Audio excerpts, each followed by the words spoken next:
Now, I've seen a lot of people over the last few days debating and arguing over a recent comment of Dave Filoni's, one that he made in this Journey to Ahsoka video that was put out a few days ago, a video where he called Anakin the greatest Jedi of all time, which has, no surprise, caused, again, some debate, and for some out there to ask what I think about this. We're telling the story of this character who's been trained by the greatest Jedi of all time in Anakin Skywalker. And first of all, I don't know that he was really trying to make this bold declaration about Anakin as much as he was trying to say something to kind of hype up the upcoming Ahsoka series.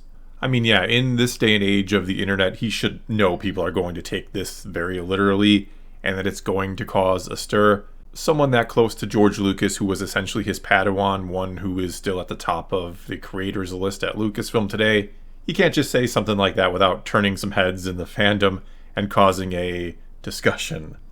Though honestly, I always find these sort of debates about what Jedi is the greatest or most powerful kind of a bit ironic, since it's something an actual Jedi wouldn't ever debate or worry about. They're not concerned about measuring their achievements against the achievements of others or where they might fall on the power rankings or becoming the most powerful ever, other than, well, Anakin, of course.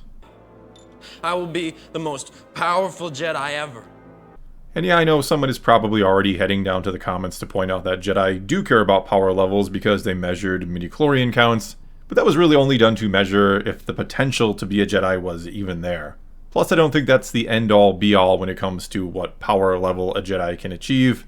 Training plays a big role as well, as Luke even pointed out in The Mandalorian.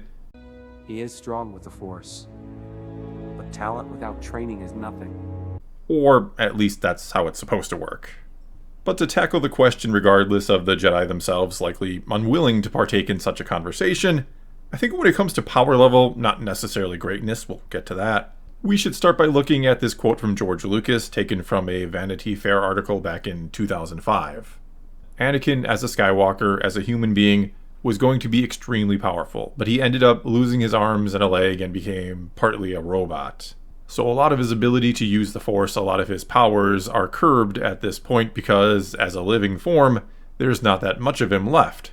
So his ability to be twice as good as the Emperor disappeared, and now he's maybe 20% less than the Emperor. So that isn't what the Emperor had in mind. He wanted this really super guy, but that got derailed by Obi-Wan.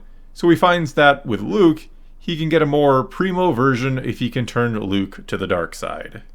And I think the first thing that's kind of interesting about this is apparently Anakin, as he was when he was still whole, had all the arms and legs and so on, he had the potential to be twice as good, or I'm assuming twice as powerful, as Palpatine.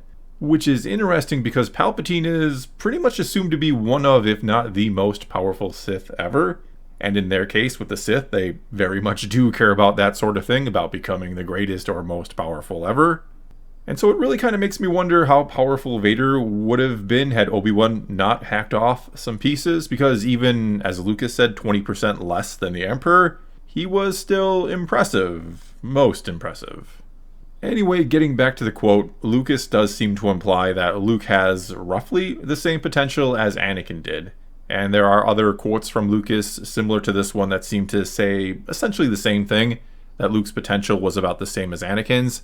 There's also this claim out there that George Lucas has said that actually Luke was indeed going to be the most powerful Jedi ever, though I couldn't find the source or where he exactly said that. Nevertheless, it is something that I've been hearing for years and years at this point. Many people are always quoting this or referencing it. And if he did say that, it's also possible that by saying he'd go on to be the most powerful, he's kind of implying that since Anakin's Jedi career was obviously kind of cut short, that he never reached his full potential as a Jedi, that Luke simply would have had more time overall, and in the end reached that equal full potential they both had or have. I also do think Yoda could probably throw his hat in the ring on this one, right? I mean, in terms of Jedi we've seen at their height, at least in the new canon, I'm not sure anyone is at his overall level, or has ever achieved what he has in terms of power level. Though perhaps a case could also be made for Mace Windu, especially when again it comes to just sheer power level, considering he does defeat Palpatine, something Yoda failed to do. Though that's also assuming Palpatine didn't throw the fight as part of a larger plot to turn Anakin against the Jedi, which I don't know, a case I think can be made both ways. As for my personal opinion, who do I think is the most powerful Jedi ever if we're talking new canon? Because if we go Legends, I'm with Luke.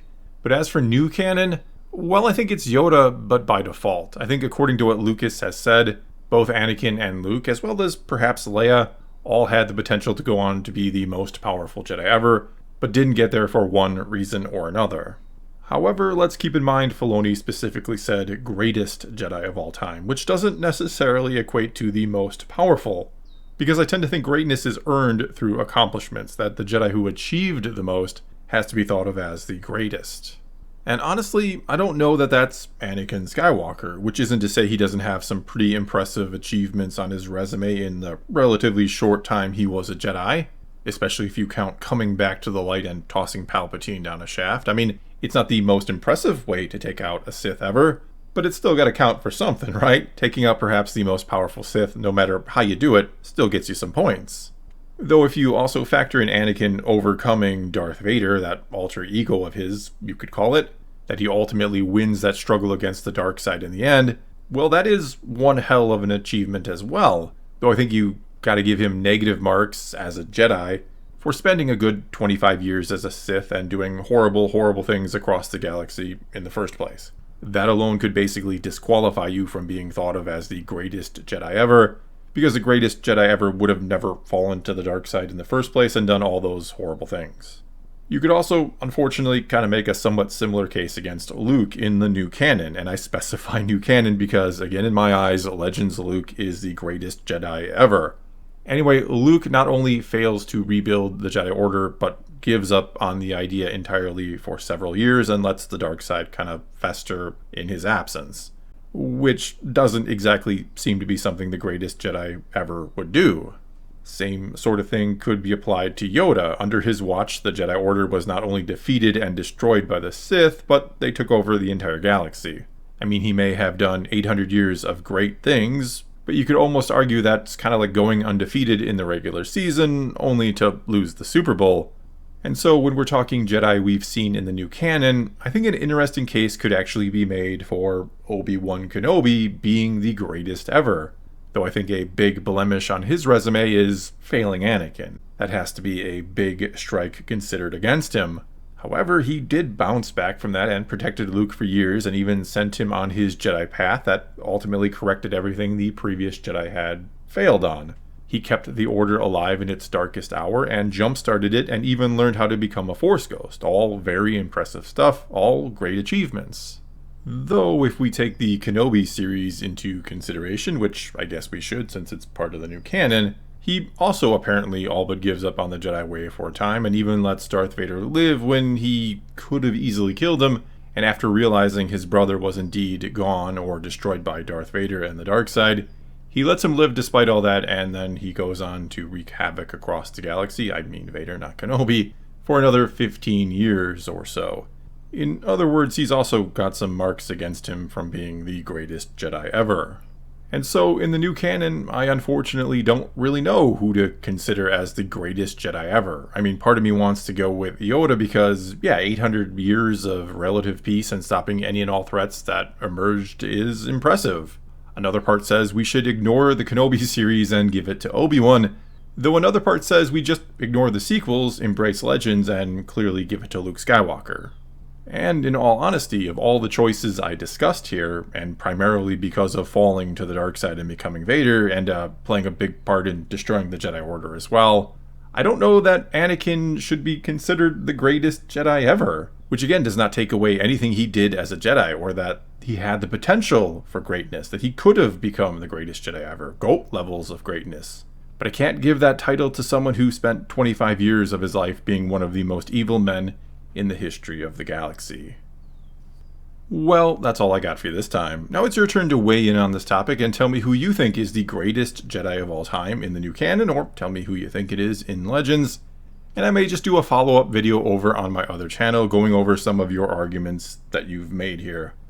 Either way, take to the comments below, let's talk some Star Wars, and until next time, thanks for watching.